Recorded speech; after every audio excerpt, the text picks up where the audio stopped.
Welcome to our Treat Yourself presentation. My name is Denise Leon, and I am a promotora for Latino service providers. Hi, my name is Jessica Martinez Reyes. I am a promotor at Latino Service Providers. And then my name is Benjamin Rosell. I am one of the YP leads at Latino Service Providers. And Ben is going to talk to us a little bit about grounding exercises next. Okay, so before we start off with our presentation, we wanted to do a quick grounding exercise since it might be the start of your day or the end of the day. We kind of just want to get you in the right mind space to kind of come into this presentation so you can take a lot of more of the information. So first, what I'm going to invite a lot of you to do, if you feel comfortable doing it, is just closing your eyes and then sitting up in a straight position and then having your toes touch the ground and then put your hands somewhere comfortable, either on your lap or on your side. And then when you feel ready, you can close your eyes and then take one big deep breath. And then let it go. And then take one more deep breath. And then go. And then just kind of letting your breathing go to a natural rest point. And just feeling your chest expand out and in every time you take a breath.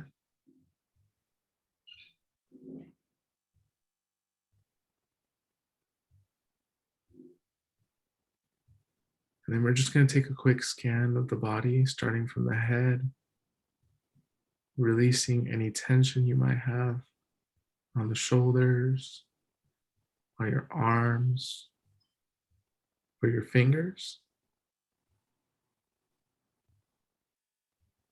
And then moving down to your stomach area, maybe breathing out, letting it rest. And just taking that scan down to your toes, maybe letting your toes rest too.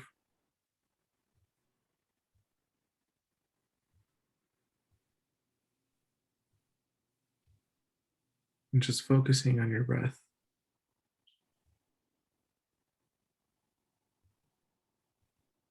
And then we're going to take one more big deep breath and letting it go. And then doing two more of those.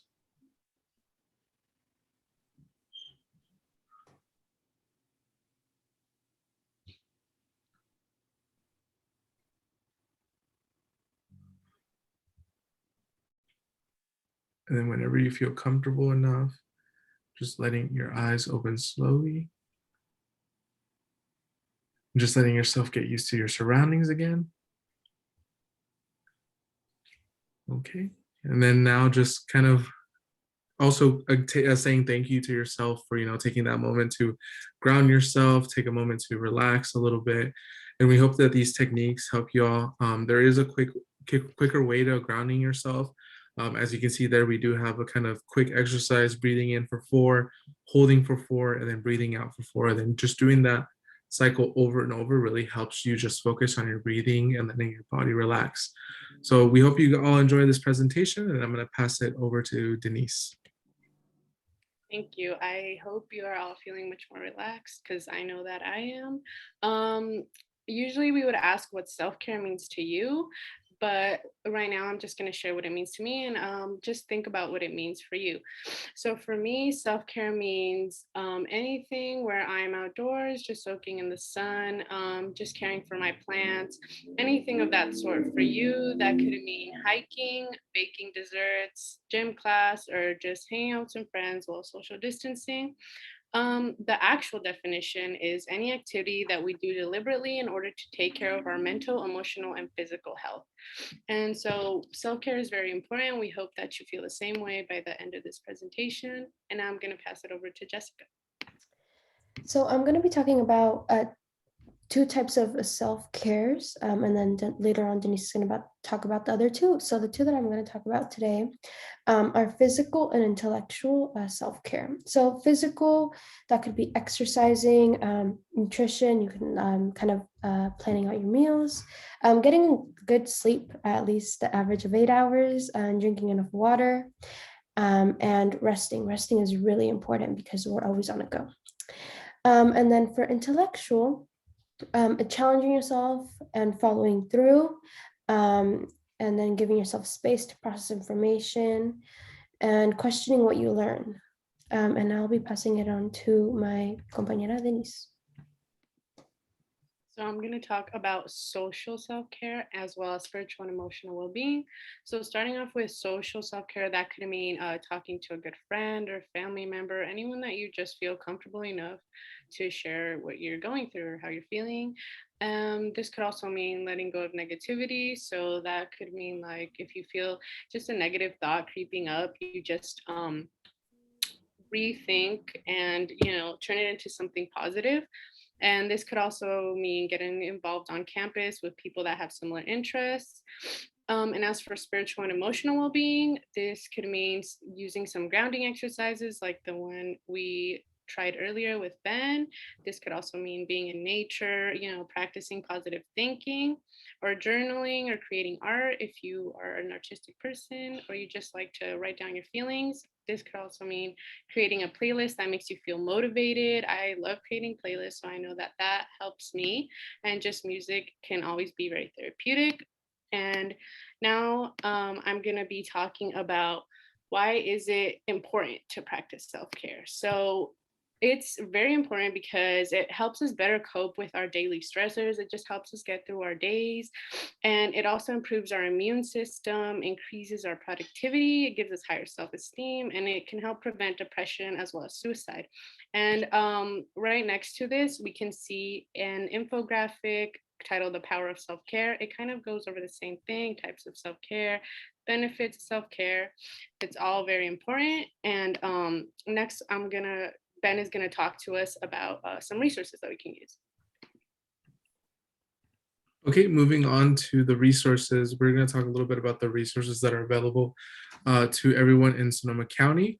The first one we like to give out is that phone number at the top, the 1-800-273-TALK. That one is just a great one, and any kind of like, if you're interested in any kind of like mental health resources, if any suicidal prevention resources, that's just a great number to call. We also do have SAY. SAY is an organization for social advocates of youth. They provide free virtual groups about mental health, and they also do virtual meetings, kind of like a wellness check, and it's done through Zoom right now for the meantime that we are at home. And then for parents and adults, and then also for teens, it's available Humanidad. Humanidad is a therapy and education services, and they provide low-cost services to people who are either in the low income or section. And then they also do convivencias, and then these are kind of like a group talking exercise. It's kind of like therapy, but it's like a healing therapy between a community. And they reflect about experiences, importance, and relationships in your life. And they overall just are just really therapeutic and good for our mental health. And then now I'm going to pass it over to Jesse. Oh no, sorry. We do have another resource that we wanted to offer y'all, is also a Teen Eye Only kind of booklet. This is a booklet that a lot of you should have or take a photo of right now if you can. And they just provide a lot of great resources, such as like a 24-hour hotline. They provide teen clinics, information about immigration, law, children and parents, shelter and food, LGBTQ plus resources. They also offer them there. So if you guys need any resource, I feel like this is just something great to have, either on your fridge, in your binder, in your notebook, anywhere. And you might, if you guys want it, I think we're going to send it over to whoever's coordinating the event, so you can just ask them for this and they'll be able to get you a copy. And I'm gonna pass it over to Jessica, who's gonna talk a little bit about treating yourself. So, treating yourself, sharing is an activity that we do. But in this case, just to switch it over, usually what we do here is we have each other write positive affirmations and we just put it in random bags. And so, affirmations can be phrases that are positive. It can be your favorite song, your types of snacks that you like, your favorite dessert, any tips that can be self care related that you feel are important or significant to you, you can write those. Some examples would be I'm doing my best, I am worthy, I'm brave, bold, I'm proud of myself, and I'm grateful for everything. I think those are very important. So, this activity we do just to really emphasize the importance of kind of building up your confidence, but also kind of reading them whenever you feel at a low. This is always great to do with friends or family. So I completely recommend it if you guys ever want to do something like this. And I will be passing it on to my compañera Denise. So that's going to conclude our presentation. Thank you so much for being here. Thank you so much for listening. And I really hope that you learned something, that you learned a little bit about your style of self-care. And as Ben said, if you want access to those resources, you can just ask the coordinator and they'll be able to give that to you. Thank you.